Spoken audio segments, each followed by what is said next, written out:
Jangan lupa tonton, subscribe, like, and share.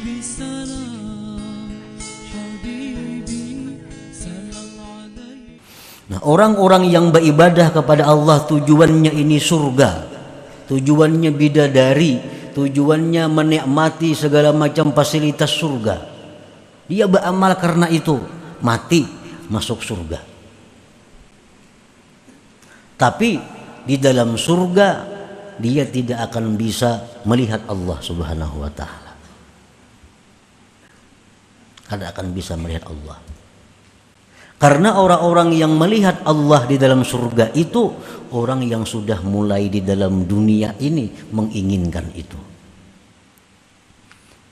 Jadi di surga itu ada orang pengumuman bahwa Allah bertajalli, wahai penghuni surga siapa hendak bertemu Tuhan, silahkan bertemu Tuhan. Nah, orang kesanaan sekali, ini kada tahu urusannya memakan gawiannya, bidadari di sekelilingnya. Padahal bertemu Allah itu adalah merupakan puncak segala kenikmatan yang ada di dalam surga itu. Wal amalu li wafa'i huquqil ubudiyyah wa qiyami huquqir rububiyyah min ghairi iltifatin ila nafsi huwa ikhlasul muqarrabin.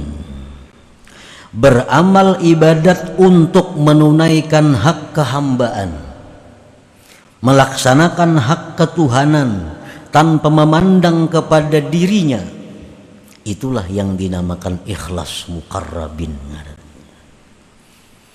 Nah, para muhibbin rahimakumullah, padahal andai kata kita beribadah kepada Allah, sembahyang contohnya, tujuan kita dengan sembahyang itu adalah keridhaan Allah. Itu aja sebutin. Allah ridha kepada kita.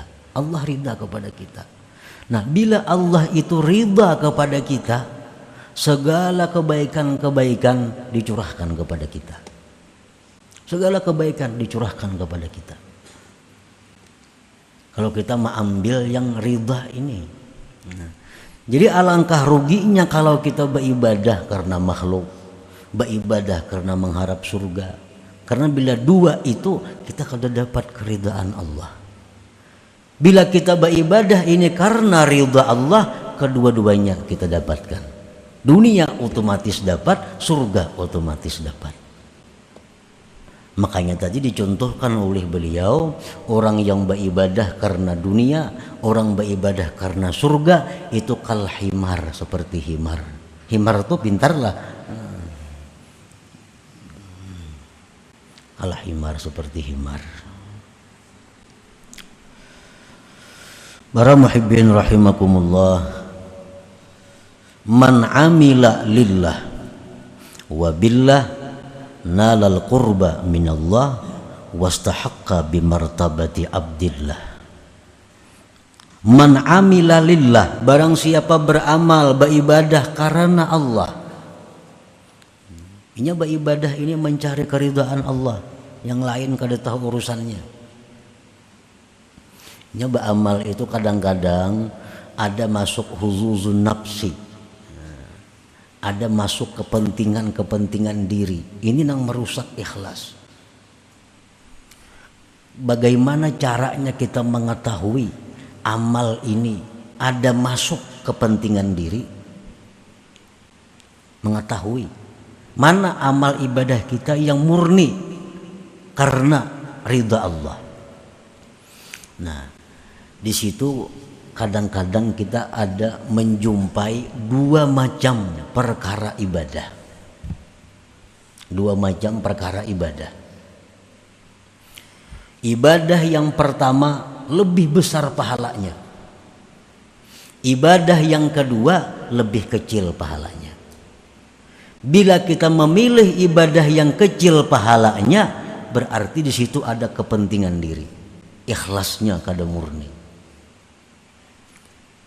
Bila kita mengutamakan ibadah yang besar pahalanya, kita tinggalkan ibadah yang kecil pahalanya, berarti kita mementingkan keridhaan Allah ngarannya. Kita ambil contoh umpamanya, Ini ada orang maulah masjid memerlukan dana. Dananya misal 10 juta. Ini kita sumbang berpahala. Berpahala ini. Ini perbaikan masjid memerlukan dana 10 juta. Di saat yang bersamaan ada keluarga kita yang sedang sakit, membutuhkan dana untuk berobat 10 juta juga. Pahalanya tentu lebih besar menolong manusia ini. Pahalanya lebih besar kita maubati nanggaring ini, duit 10 juta itu. Kalah kita pahalanya untuk merihab, memperbaiki masjid tadi.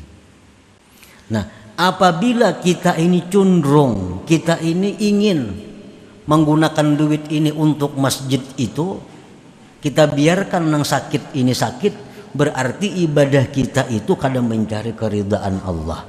Ada kepentingan nafsu di situ masuk. Karena kita menyumbangkan masjid ini diumumkan orang, si anu menyumbang 10 juta. Yang menyumbang nanggaring siapa mau makan adalah di masjid mau makan, gak ada. Nah, di situ kita diuji. Setiap dua ibadah yang bertentangan, satu pahala lebih besar, bila kita melaksanakan pahala yang lebih kecil, di situ karena Allah, karena ada kepentingan-kepentingan nafsu. Nah, para muhibbin rahimakumullah, man amila lillah, barang siapa beramal karena Allah, wabillah, dan dengan Allah. Inya ini beramal mencari keridhaan Allah, dan inya pun sadar kawa beramal itu karena ditolong oleh Allah, wabillah ngarannya. Jadi beramal ini karena Allah. Amun merasa seseorang nang beramal kada jadi napa-napa amalnya, itu ujub ngarannya. Ujub tuh ihbatul amal, menggugurkan amal. Nah, barang siapa beramal karena Allah dan dia merasa beramal itu dengan pertolongan Allah, dia akan mencapai kedekatan daripada Allah.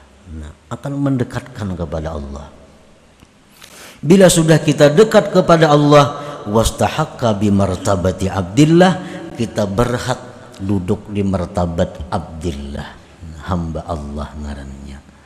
Nah, para muhibbin rahimakumullah. Jadi kita ini kada semuaan hamba Allah.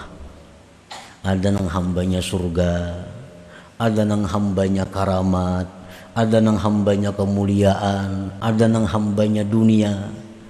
Nah, kemana kita beribadah tujuan kita, itulah tuan kita, itulah tuan kita.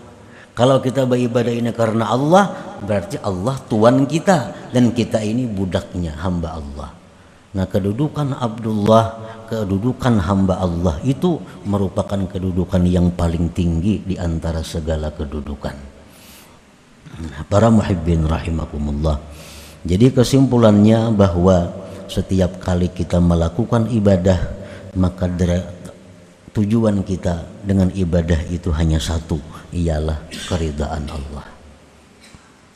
Bila demikian, seluruh yang kita butuhkan, seluruh apa yang kita perlukan akan dicukupi oleh Allah Subhanahu wa taala. Kita hendak bersedekah, sudah tujuannya mencari keridhaan Allah.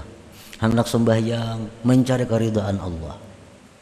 Hendak membaca Quran, cari keridhaan Allah. Segala ibadah yang kita lakukan li talabi mardatillah, untuk menuntut keridhaan Allah Subhanahu wa taala. Bila demikian otomatis sudah ke surga matinya. Otomatis sudah dunianya akan bahagia. Orang yang diridai Allah.